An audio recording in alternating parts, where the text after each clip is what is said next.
So clients need to sign a consent form before meeting with their counselor. The similarities that I found in the consent form for Golden Thread Counseling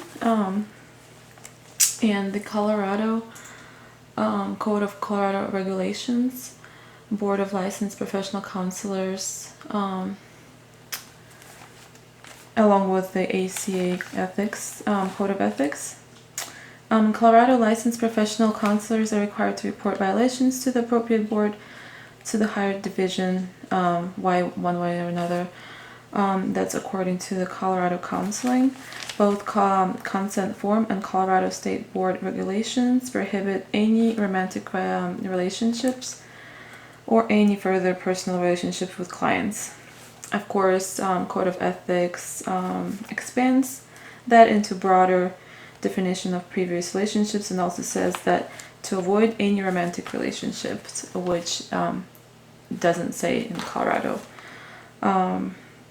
and even with former clients, to avoid any kind of interpersonal relationships. Code of Colorado regulations, Board of Licensed Professional Counselor examines mostly consists federal and state laws and regulations, and mostly prescribes appropriate and warranted actions.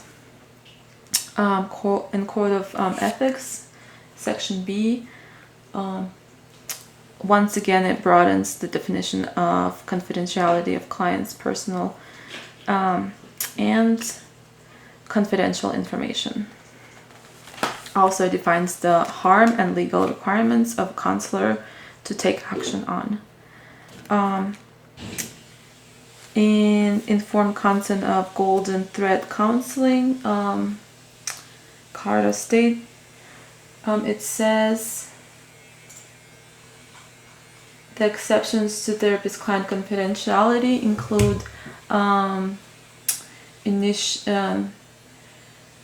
initiate a mental health evaluation of a client is imminently dangerous to self or to others, or gravely disabled as a result of mental disorder, required to report any suspect incident of child abuse or neglect to law enforcement, required to report any threat of imminent physical harm by client to law enforcement and to person and threatened.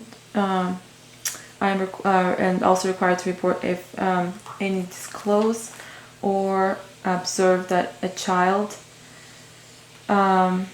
incompetent or disabled person, or any at-risk elder person is suffering or at imminent risk of abuse, neglect, or exploitation. Also required by court order to disclose treatment information. The same thing is in ACA Code of Ethics and State of Colorado Code of Ethics. Also, Code of Ethics doesn't describe concretics on certain action that allow the confidentiality of client to be broken, and mostly based on ethical approach, and also an ethical treatment of every situation. The consent form for Golden Thread Counseling is most of the pieces taken out from ACA Code of Ethics and Code of Colorado regulations, which is more read like a law instead of the Code of Ethics. Thank you. Bye.